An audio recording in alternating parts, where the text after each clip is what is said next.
so dope. Do I have to wear these? You don't have to wear them. Okay, because I have a bun on, y'all. I don't want us to mess up. No, and you look fantastic. So we don't want you guys are filming. Do you guys film live or just no, audio we're not live? live. No, yeah, we're audio live right now. Okay. I sensed the love as soon as I woke up. In fact, I sensed love as soon as you returned with a message, owning your own message as well. You should, saying I have music. Yes. And I have something new, and I'm returning, and I'm back, and it's official. And Yes. it feels like the start of something. And we know that you've turned in some incredible verses and had some great moments in recent memory. But this feels like another Nicki startup, doesn't it? Yes, it feels different. I was just saying. I was like, yo, did I do too much just to release like a couple songs? Like, is this like, I don't know. It feels like an album release. It kind of does, and I think that says something to the anticipation of how much people have missed you and want you to be back.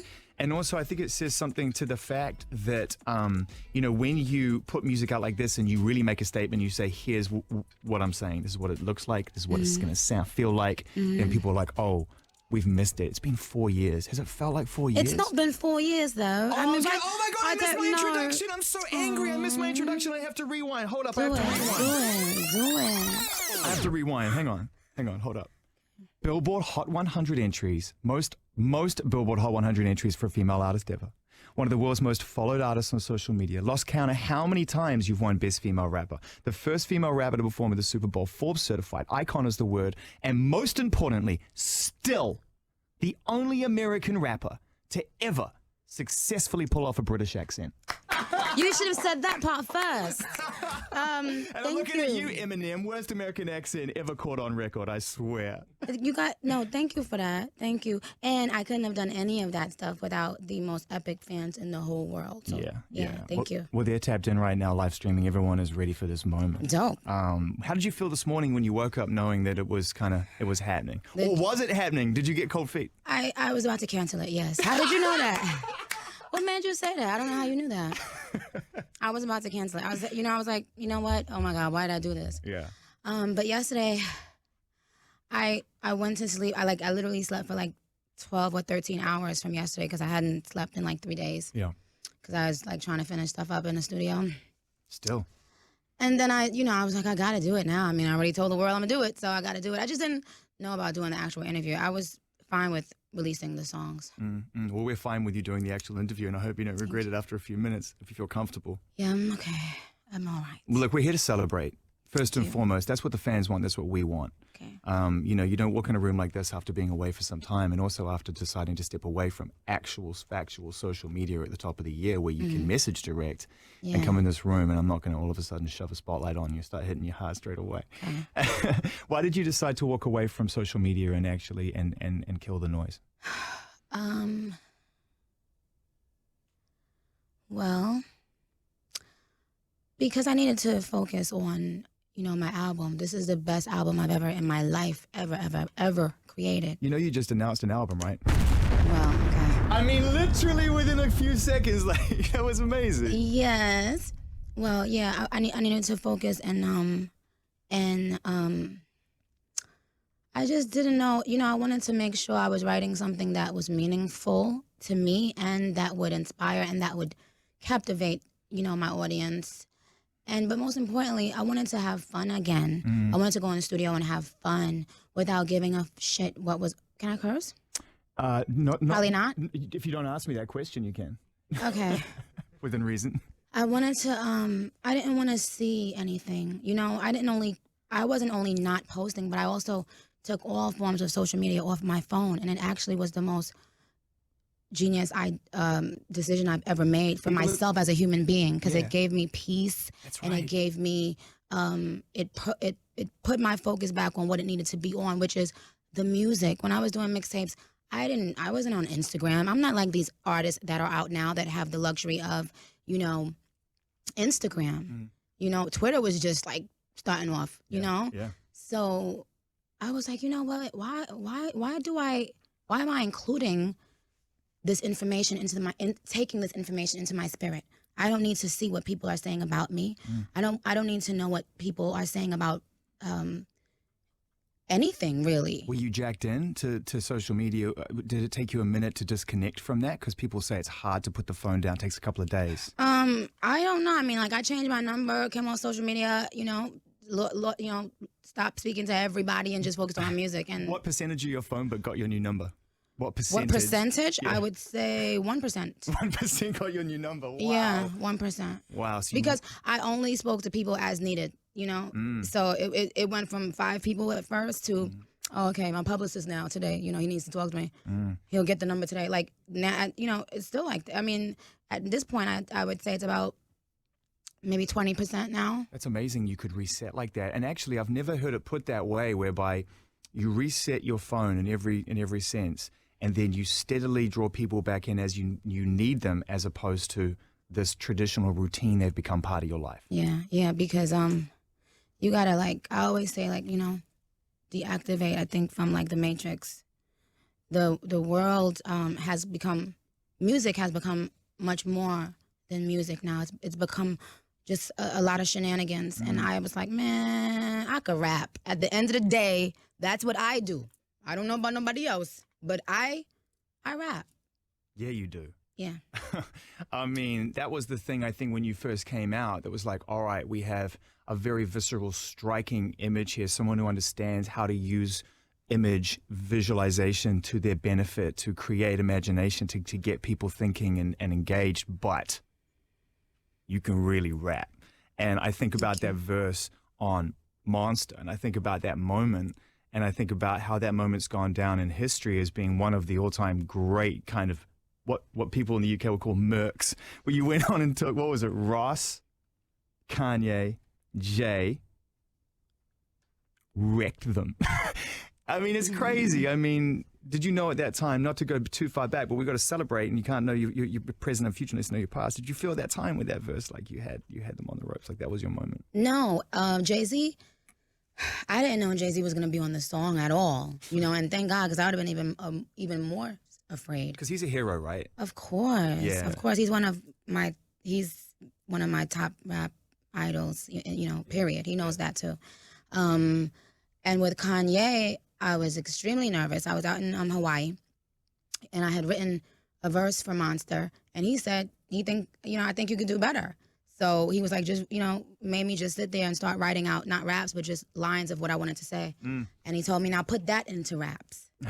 And I was like, okay. I mean, Kanye is a genius, and he created a genius moment with that. So to me, even like the verse, I did a lot of takes of that, what people have come to know as the Monster verse. I did a lot of takes of that, and then he went back in and took like some of the parts that I took out and said, no, you need that in. Like, I was like, no, I don't want all those growling parts and stuff. He was like, no. That's what's going to make it epic. You don't get it. Like, trust me. Yeah. So I trusted him, and that became that. But no, I didn't know I was going to, I knew it was dope. I didn't know it was going to be iconic. Did you see Adele doing it on Carpool Karaoke? Of course, and I love Adele. That's my baby. I love her so much. Oh, when the first time you saw her do that, which, by the way, if you haven't seen that, is pretty much note and syllable perfect rendition. I was crying because she had the hand motions down, like the Nicki hands, and when she did that, I was gone. Did you send her a message like you crushed that? And I just posted on Instagram like how much I think she killed it. She killed that? Yeah, she bodied it. I gotta give them a taste of it. Oh, do it. But yes. but we have this moment in time. Are you feeling comfortable? Yes. Increasingly so? Yes. Nicki Minaj.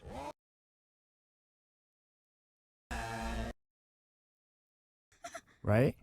He's still the only artist I would have signed to. I know that there's a, clean version. Mm-hmm. Still the only artist I would have signed to.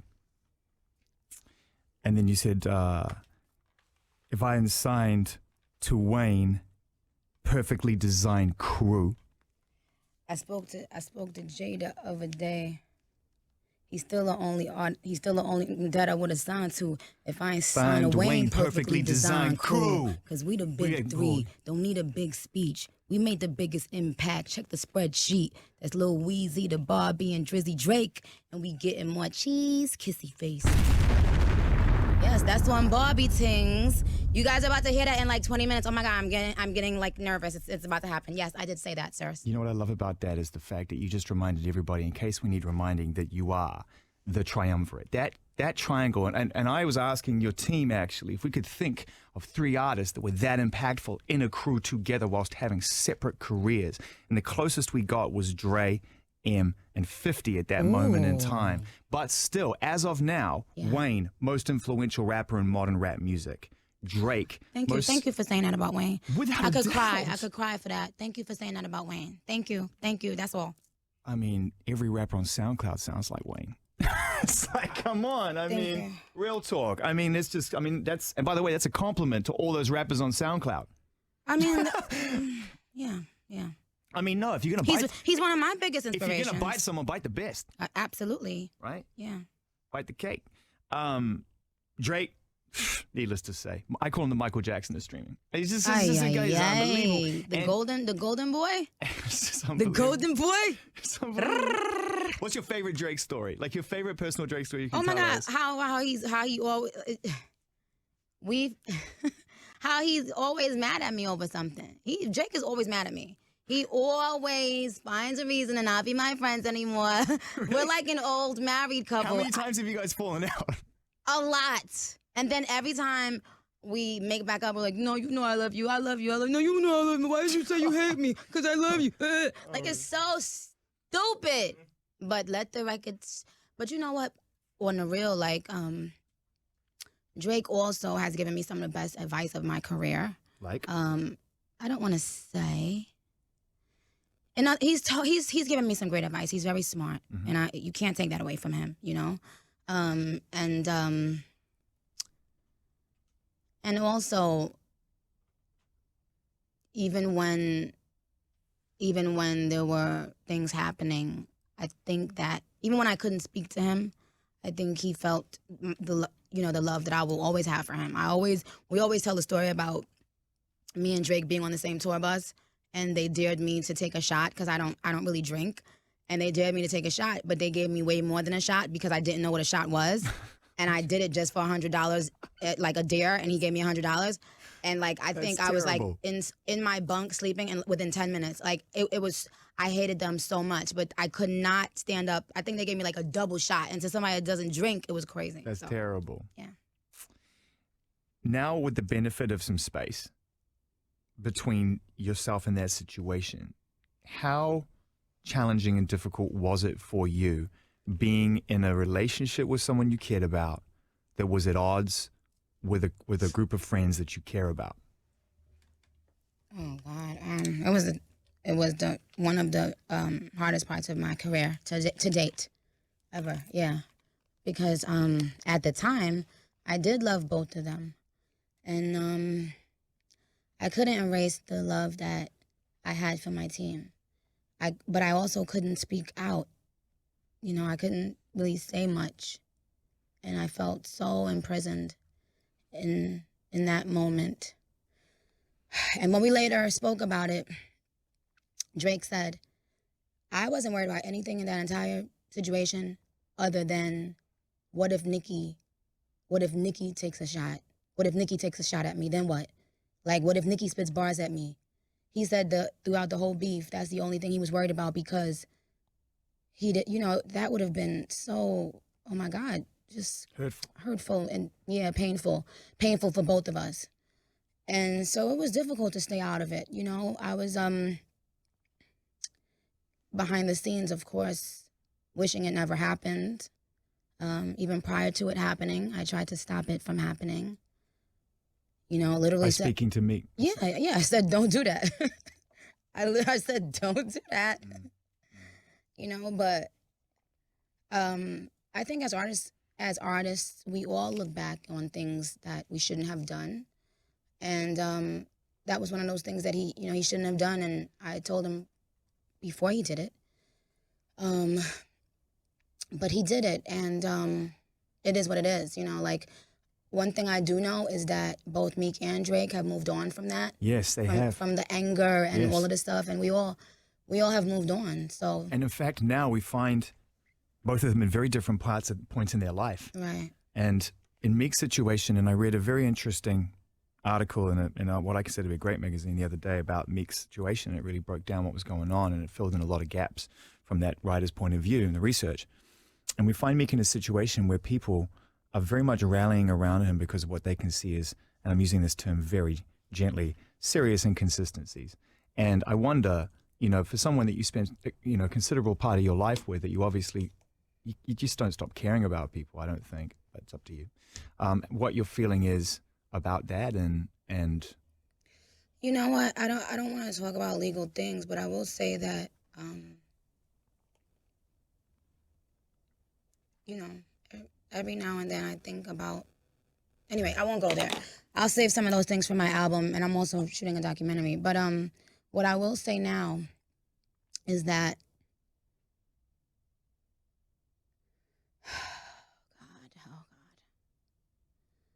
I will say that the judge in question was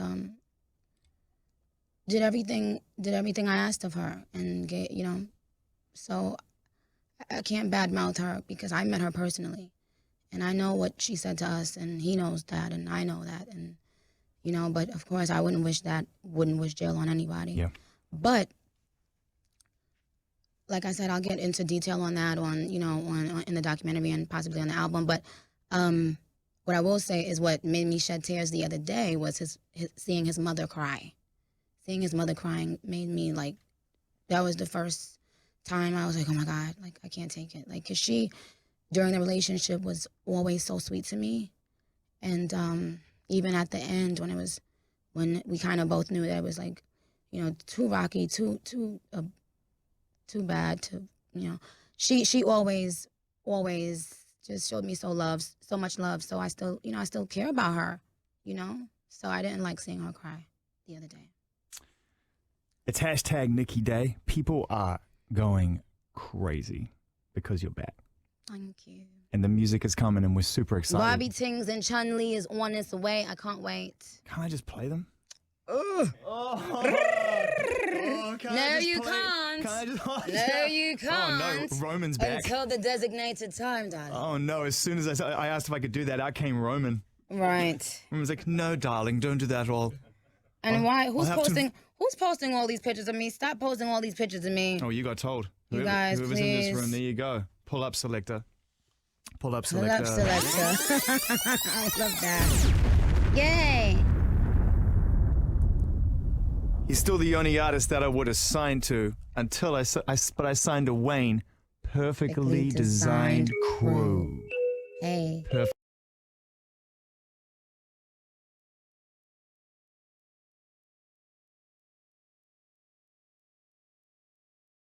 Now on. What's going on? Your eyes are popping out of your head. I'm not going to say someone on your staff. Roman's Someone back. on your staff. You hear that, buddy? You're on my staff right now. This guy's on my staff right now. I mean, I'm sorry, okay? Don't bring any attention to him. You don't encourage him? Is that what you're saying? Anyway, move on. We're going to. Into a lot of different areas, Nicki Minaj. Hashtag Pause. Nicki Day. Yikes. Okay. Let's talk about this album. You said you were going to cover that stuff on the album, and you said that also earlier on, this is the best album you've ever made. I have zero doubt that that is in fact a fact. And I would like to get a few facts that you can or cannot share with us. Okay. Emphasis on the stuff you cannot share with us. I'd love you to share it with us. Okay. How long have you been working on this record? I feel like you're always working on your next album, right? Like as soon as the album comes out, you're working on your next album. Mm-hmm. But I think that things that I won't get into right now, Mm-hmm. I think that those things took my focus away from my music for a very long time. Mm-hmm. And so, to be completely honest, I would say I've been working on this album for the last, since December, right? G? Like, what would you say would be? Whoa, like, that's quick. Yeah. That's fast. That's like 4.5 months. But listen to this. Yeah. And this is very important for people to know. Some songs were written a year and a half ago. Right. So, and that's important to know. And I'll express. Because of the timeline, and people will be able to work out. Yeah, right. I get it. Yeah, because sometimes when you hear a song, you'll hear an artist say some certain things, and you'll be like, "Well, why did she say that now?" You know, it's because that's how I was feeling at the time when I was writing. Yeah. And if the record is dope, the record is dope. I'm not, it is what it is. Can you tell us who you've been in the studio with, collaborating with, who's jumped on some tracks? You know damn well I'm not about to share no damn feature information about my album. But what I will say, producers are almost fair game because they're not really features. Well, I will talk about my producers. My own producers here in the building. I signed a producer. His name is Chevy. All right. Chevy, what is your official? Oh, like, Chevy, what's up? What's your official promo, like official like producer name? My name is Jerry, the producer. What is it? I'm changing my name. You're changing your name. You should do that, bro. You are past changing. You do that today. This record's about to come out. So let me just say this. Shout out to Jerry, the producer, who I signed, and who with Barbie Tingz. You guys, when you watch the documentary, I think it's coming out with Apple as well. You're gonna understand how we created it and how we create music together. It's phenomenal. You guys get to see how I create music. Did you produce both these new songs? He produced both of these. He produced Chun and Barbie Tingz, y'all. And if I'm yelling, sorry, I don't have my headphones on. But he produced both beats and shout out, and also shout out to my dude Brinks, who introduced me to him. Shout out to Brinks. You know, because I'm about vibe, not necessarily talent. Talent is some of it, but vibe is the other. And so I flew him in to meet with me, and I just loved his vibe, his spirit, his gratefulness, his humility. I loved that. And he was just ready to work. And I was like, yes, let's go. Because you're a Sagittarius. And so absolutely. What are you?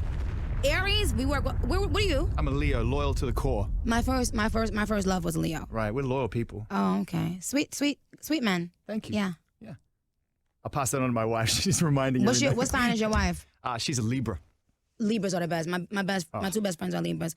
I love Libra men and women, in Leos only men. She's the okay. Good. Yeah. So we got our man over here who's about to have a great day. Yeah. Christmas is about to come early this year, bro. Look out for those publishing checks. Yeah. Are you back with anyone anyone else in the studio production wise? Murder? You making tracks with Murder? Any of that stuff, or is it purely in house? No, it's some people, and shout out to Mike Will. Mike Will produced the beat that you hear in my new Mercedes-Benz commercial. Shout out to Mercedes-Benz. shout out to a young black woman, you know what I'm saying? 100%. Having a freaking Mercedes-Benz commercial and all that. You know what I'm saying? Get it? Shout out to a young black woman signing her own producers and rappers and all that. Shout out to that. You know what I mean? Yeah. Can I ask you in this? Oh no, yeah. So him. I want to know. Who else? I don't know. No. Oh, gee, did you pull up? Wow, I just saw management eyes. No. That was management eyes. So let's move on from that. You got it. Shout out to my baby Stara too. She just texted me. I love her so much. But go ahead. Stara, unbelievable. What a writer. Amazing. Incredible. Amazing. I think maybe one of the best top line writers in the world right now. Absolutely, without a shadow of a doubt. Perfect. I mean, I'm hoping the perfectly designed team will be present and accounted for on this forthcoming new record. I can't imagine a Nicki record without Young Money. They're not on it yet, so we don't know. As of now, they may not. Crossed. They may not. Fingers crossed. The situation. I'm going to get to that. I was going to go, so I'm going to go somewhere else. I don't know why you guys put out such ugly ass pictures, please. We're going to go through. What we're going to do is we're going to get our person from social in here, and you can go through and pick and choose and delete and move forward. I want to talk to you about the current. Oh wait, what time is it? Is it time? If it's 10 o'clock, then then we get to play this one. If it's not 10 o'clock, you can't play it. Oh, did you hear that though? I just gave you 0.000001 for that one little note right there. Oh. Shout out to Karen just hit me and said it's the number one trend. It is the number one trend. How did that happen? I'm not even dropping an album. I'm just putting out 2 songs for my babies because I know they missed me and I missed them. I actually was not going to put out any songs before the album. I just was going to drop the album in its entirety. But, I started feeling like, I'll say this. I started doing like some interviews and meetings. And I'm talking about top people in the industry where like they're starving for new Nicki, and your presence has gotten even bigger with you taking this hiatus off of social media, and give them a taste of this. Like, this is incredible. I feel like there's a need for your voice right now because a lot has changed since 2014. And I feel like right now we're in a situation where revolution is happening in multiple parts of the world, multiple generations for multiple reasons. And a strong revolution is a very, very important statement going forward from females in every part of the industry. And you have been a feminist icon to many of your fans. And I wonder what you feel that your role in the current frame of things is and how you feel about things right now. You know, I think that, well, I'm definitely a dominating voice in hip hop culture. And hip hop culture is the most imitated culture in the world.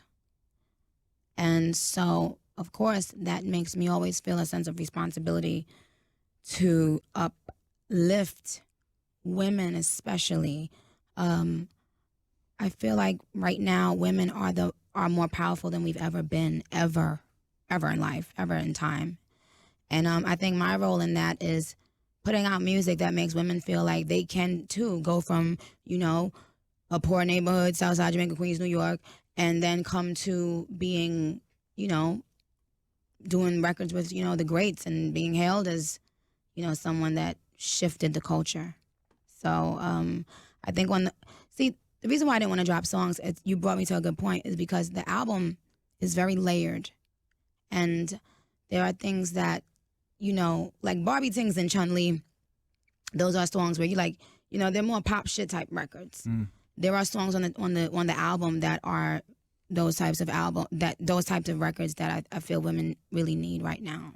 You know, so I'm excited about my fans getting the full album so that they can listen to it in, you know, in the way I wanted them to hear the music. Nicki, you've made it through the door. We're in a studio. We're live. We're streaming around the world. You're trending #1. You couldn't have more of your fans' attention on you right now. This is a moment. It's happening and it's made it official. And we're going to play these records. And you know, we can't end it there. We've got to continue talking if you'll allow us after the songs keep playing. Of course. And we want to keep going. Because I want to let my fans know, you guys, I'm now on Twitter. So if you guys hashtag Nicki Day, then I can respond to some of you. We have 2 songs and we're minutes away, so I feel comfortable pressing at least the pre-show right now and asking you, which of these 2 songs do you want to go with first? I want to go with Chun. What kind of mood were you in when you wrote and recorded Chun as a precursor to me pressing play on this record in 2 minutes? I was in a very calm, excited state. I heard the beat. We also have all this on tape. So my fans are going to go crazy. I played the beat. What time did we play the beat? Was it like 3, 4 in the morning? I was about to go home. About 3, 4 in the morning, what'd you say? Remember I texted you, I was like, I'm about to go. Right. And what did I tell you to come in? Yeah, you was like, don't go yet. Yeah, I had worked all day. I hadn't slept for days probably. And this was only like 2 days ago. And my producer texted me and said, hey, I'm about to leave. I said, well, no, come in real quick. Play me something. Let me see what, you know. And he played me a bunch of stuff. And then when he played this, I said, okay. I said, send that to Juice. Juice pulled it up. I went in the booth and I did all of the melodies that you hear right now on Chun. I did it 5 minutes after hearing this beat. It's like a King Kong section. That was freestyled. And I left it and perfected that. But I came out the booth, told Juice, okay, keep this part, edit them all in. And then the next day, Grizz could not be there to document this part. And Grizz is looking at his phone right now, head down right now. So we shot me writing Chun with the iPhone because I knew that would be a great part. You know, my fans always ask, they want to see the behind the scenes, how I create music. Yes. So we shot that part with the iPhone, and then you know, we mixed and mastered it. We literally, it was done yesterday, officially completed yesterday. Does the album have a title? I know you're not going to give it to me. Yes, the album has a title. And my fans are gonna come on, man. Come on. They're gonna love the title of the album. It fits everything that I am right now in my life, where I am in my life. I just pressed play a couple of seconds early. It's okay. It's not going on right now. You playing Chun? Yeah, why don't you put your headphones on a little bit so we can hear how it feels? Hang on. Oh, wait, no, but I've got to technically wait another 30 seconds. As long as 30 seconds of my life. You know what? I think we're okay, aren't we, G? I think we're okay.